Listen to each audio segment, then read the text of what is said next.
बिस्मिल्लाहिर्रहमानिर्रहीम। एक्सकेवेशन पहला स्टेप होता है बिल्डिंग का लेआउट, बिल्डिंग के कंस्ट्रक्शन में। दूसरा स्टेप होता है लेआउट कंप्लीट करने के बाद फिर उसकी एक्सकेवेशन स्टार्ट करना। और एक्सकेवेशन की जो कंप्लीशन का आखिरी स्टेप होता है उसमें ये होता है कि जो हमारा FFL है या जो हमारा NSL है, NSL से नीचे जितनी हमने खुदाई करनी है क्या वो अचीव होगी या नहीं हुई। ये उसी स्टेप को मैं प्रैक्टिस करने लगा हूँ कि हमारे पास जिस तरह लास्ट वीडियो में मैंने कहा था कि वो पोल है सामने, उस पोल के ऊपर हमारा जो बेंचमार्क बना हुआ है, उस बेंचमार्क से हमारा ये NSL है जिसके ऊपर लेआउट हुआ था, उससे हम बेसिकली अब अपनी फुटिंग के जितने डिस्टेंस हैं वो नोट करेंगे कि क्या हमारी जो रिक्वायर्ड डेप्थ ऑफ फुटिंग है वो अचीव हुई या कि नहीं हुई। तो इसमें ये होता है कि ये हमारे पास लेवल मशीन फिक्स है, वहाँ पे जो हमारा एक्सकेवेशन का बेड लेवल है वहाँ पे स्टाफ हार्ड रखा हुआ है और जितनी बेड लेवल है वो स्टाफ हार्ड के ऊपर हम रीडिंग ले लेते हैं। इसका फिर बाद में हम दोनों का डिफरेंस ले लेंगे। डिफरेंस लेने से हमारे पास एक्सकेवेशन की डेप्थ है वो क्लियर आ जाएगी जितनी है। ठीक है, अब ये हमने शुरू हो गया। अब ये हमने रीडिंग्स नोट कर ली हैं। बेंचमार्क की रीडिंग हमारे पास आई थी 4.23।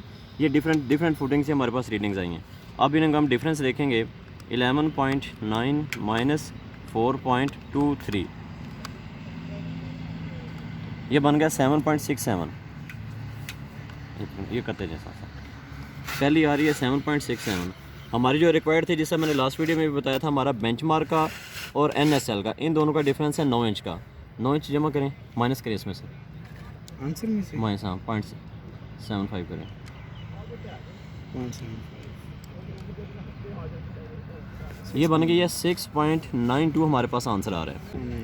हमारी जो रिक्वायर्ड रीडिंग थी वो आनी चाहिए थी 6 पूरी की पूरी 0 आनी चाहिए थी, 6.0 रीडिंग आनी चाहिए थी। हमारे पास जो रीडिंग आ रही है वो आ रही है 6.92। इसका मतलब हमारी जो एक्सकेवेशन है वो 11 इंच फालतू हो चुकी हुई है। ये गलती है जो साइट के ऊपर कंस्ट्रक्शन मिस्टेक हुई है। ये इसलिए मैं कहता हूँ कि जो साइट इंजीनियर होते हैं, ये सर्वेयर होते हैं, ये जो स्टाफ होता है हेल्पिंग, वो बार बार साथ साथ जब एक्सकेवेशन हो रही होती है मशीन के साथ साथ इन चीज़ों को नोट करते हैं। उसमें ड्रेसिंग का मार्जिन जो है वो 6 इंच से लेके 4 इंच 5 इंच 6 इंच छोड़ा जाता है, जिसको बाद में हम ड्रेसिंग कहते हैं। जिस तरह ये मट्टी सामने सारी फुटिंग अंदर से बाहर निकली हुई है, ये मट्टी ड्रेसिंग लेवलिंग जो मामला हैं उसमें इस फुटिंग से बाहर निकाली जाती है ताकि हमारी जो रिक्वायर्ड डेप्थ ऑफ फुटिंग की वो क्लियर हो।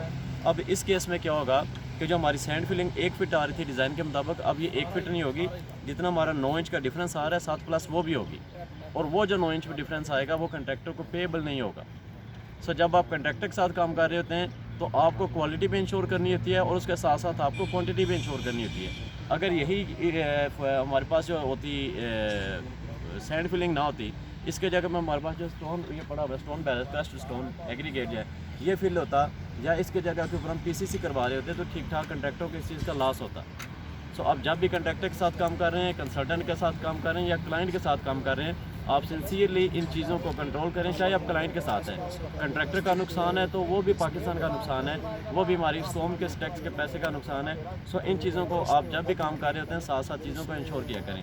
ये तरीका कार था बेसिकली एक्सकेवेशन का पूरा प्रोसेस जो स्टेप है मैंने आप लोगों को ब्रीफ कर दी है, जिसमें साइट का लेआउट था। साइट के लेआउट के बाद फिर इसकी एक्सकेवेशन थी, और एक्सकेवेशन जब इसकी चेक हुई है तो उसमें फिर हमने लेवल मशीन के साथ जो बेंचमार्क था उसके रेफरेंस से हमने नोट कर लिया है कि हमारी जो रिक्वायर्ड डेप्थ है वो अचीव हुई है कि नहीं हुई। अगर ये कम होती 6 इंच से तो इसका मतलब था कि हमारी एक्सकेवेशन पूरी नहीं हुई, उतनी एक्सकेवेशन दोबारा होनी थी, और चूँकि ये ज़्यादा हो गई है तो अब इस केस में हम इसके ऊपर सैंड फिलिंग जब वो करेंगे। जज़ाकल्लाह।